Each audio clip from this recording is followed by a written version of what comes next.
ท่านสนไซสิทธิ์ภาษารัฐมนตรีประจำสำนักงานนายกรัฐมนตรีโฆษกรัฐบาลได้แถลงข่าวต่อสื่อมวลชนเกี่ยวกับผลของประชุมรัฐบาลเปิดกว้างครั้งที่2ประจำปี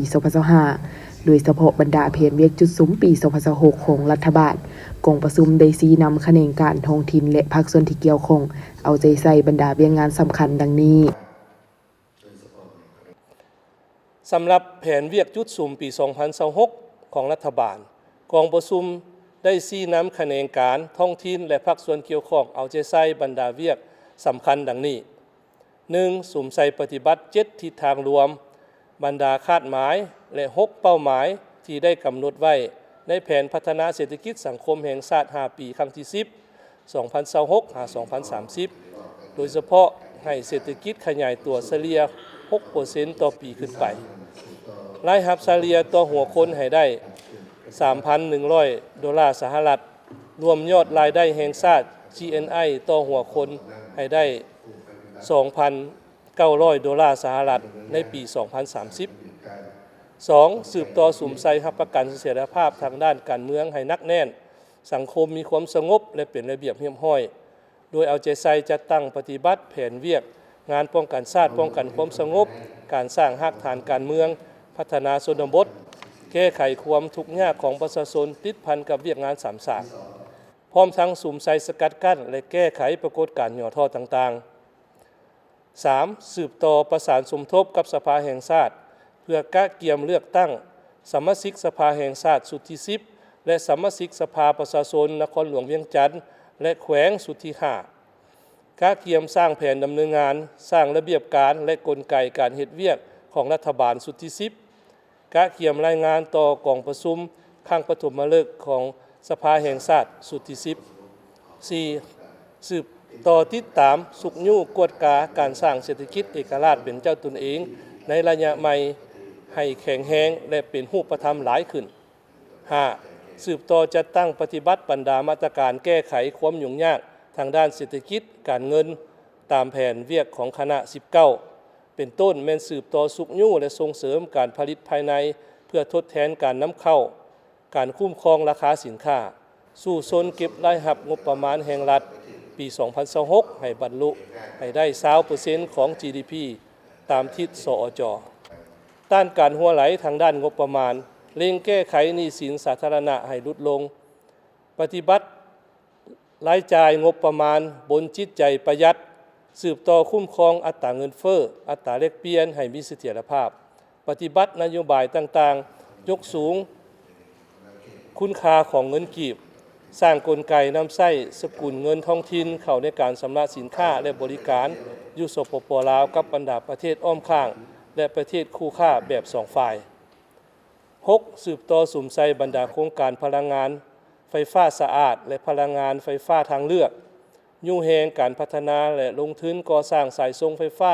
แรงสูงเสื่อมต่อภายในและประเทศอ้อมข้างสืบต่อเข้มงวดในการคุ้มครองบรรดาโครงการขุดค้นและปรุงแต่งแร่ธาตุทั้งส่งเสริมการปรับปรุงแร่ธาตุเป็นผลิตภัณฑ์สำเร็จรูปก่อนส่งออกเอาใจใส่ติดตามและคุ้มครองสิ่งแวดล้อมให้ดีปฏิบัติมาตรการเข้มงวดต่อโครงการแร่ธาตุที่ถูกจัดในประเภทออนหรือออนไลน์ 7. สุ่มใส่พัฒนาพื้นฐานโครงรางเส้นทางคมนาคมทางบกทางรางทางน้ำและทางอากาศตามแนวทางเศรษฐกิจต่างๆให้แข็งแรงทนทาน 8. สืบต่อสุ่มใส่ปรับปรุงคุณภาพการเรียนการสอนในทุกชั้นทุกสายสืบต่อปฏิบัตินโยบายแก้ไขการขาดแคลนครูและการปะละการเรียนกะเกียมความพร้อมรอบด้านให้แก่การนำใช้ระบบหลักสูตรสามัญศึกษา 6+3+3 ในศุกร์เรียนปี 2028-2029 9. สุ่มใส่พัฒนาแรงงานให้มีฝีมือและเข้าสู่ตลาดแรงงานทั้งภายในและต่างประเทศพัฒนาระบบข้อมูลข่าวสารตลาดแรงงานให้ทันสมัยสืบต่อเอาใจใส่การปฏิบัตินโยบายต่อผู้มีผลงานและคุณงามความดีต่อภารกิจปฏิวัติศาสตร์ประชาธิปไตย 10. สืบต่อสุ่มใส่ปรับปรุงโครงรางด้านสาธารณสุขทั้งศูนย์กลางและท้องถิ่น ขยายกองทุนประกันสังคมและประกันสุขภาพให้หลายขึ้นสกัดกั้นและเฝ้าระวังการแพร่ระบาดของพยาธิต่างๆตามฤดูกาล 11. สืบต่อส่งเสริมและอนุรักษ์วัฒนธรรมฮีตของประเพณีของชาติสืบต่อสุขยู่ส่งเสริมการท่องเที่ยวปรับปรุงพื้นฐานโครงสร้างการท่องเที่ยวให้มีความสะดวกและปลอดภัย 12.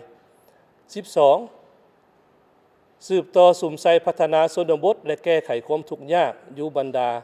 เขตจุดสูงจัดภูมิลำเนาและอาชีพคงที่ให้ประชาชนที่อยู่ในเขตห่างไกลซอกลีกและเขตพื้นฐานการปฏิวัติในเมื่อก่อน 13. สืบต่อปรับปรุงกงจักรการจัดตั้งของท้องถิ่นให้ไปเคียงคู่กับการแบ่งขั้นคุ้มครองการสร้างระเบียบกลไกการเฮ็ดเวียกขององค์การปกครองท้องถิ่นสืบต่อจัดตั้งปฏิบัตินิติกรรมต่างๆในการสร้างตั้งตาแสงให้สำเร็จ 14. เร่งปรับปรุงกลไกและวิธีการจัดตั้งปฏิบัติคำตัดสินของศาลที่ใช้ได้อย่างเด็ดขาดให้สำเร็จและปิดสำนวนคดีให้ได้หลายขึ้นสืบต่อสร้างและปรับปรุงกฎหมายตามแผนที่สภาแห่งชาติรับรองให้มีความรัดกุมและมีประสิทธิผลสูงขึ้น 15. สุ่มใส่จัดตั้งปฏิบัติผันขยายผลกองประชุมสุดยอดต่างๆผลการเคลื่อนไหวเวียกงานต่างประเทศของการนำพรรครัฐแผนร่วมมือสองฝ่ายกับบรรดาประเทศเพื่อนมิตรยุทธศาสตร์และขอบการร่วมมือหลายฝ่ายในอนาคตในอนุภาคพื้นให้เป็นรูปธรรมหลายขึ้นสืบต่อเคลื่อนไหวการต่างประเทศอย่างมีไหวพริบและทันสภาพการรับประกันผลประโยชน์ของชาติบนจิตใจประหยัดมัธยัติวาระที่ 2 กองประชุมเห็นดีด้านหลักการรับห้องเอาการรายงานความคืบหน้าการจัดตั้งปฏิบัติมติว่าด้วยการสร้างเศรษฐกิจเอกราชเป็นเจ้าตนเองในระยะใหม่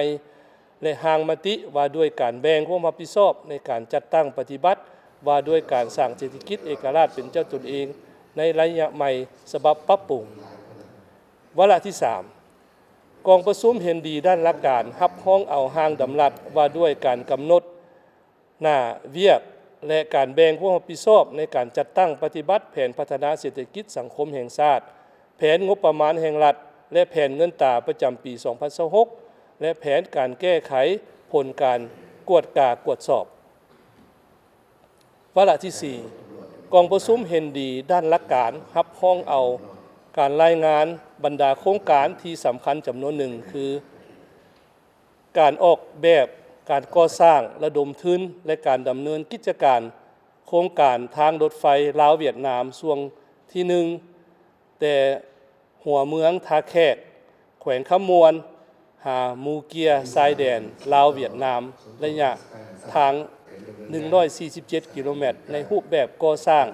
ดำเนินงานและมอบโอนหรือ BOT รวมทั้งหมดการเจรจาการสัญญาสัมปทาน CA ของโครงการดังกล่าวแผนบริมสิทธิ์ในการก่อสร้างและปรับปรุงเส้นทางในปี 2026 โครงการทางด่วนโดยเฉพาะกลไกและวิธีการจัดตั้งปฏิบัติตัวจริงวาระที่ 5 กองประชุมเห็นดีด้านหลักการรับห้องเอาแผนปฏิบัติตัวจริงในการเก็บรายรับเป็นทันสมัยสำหรับปี 2026 ทั้งหมดนั้นแม่นผลกองประชุมของรัฐบาลเปิดกว้างครั้งที่ 2 ประจำปี 2025 ขอแสดงความขอบใจ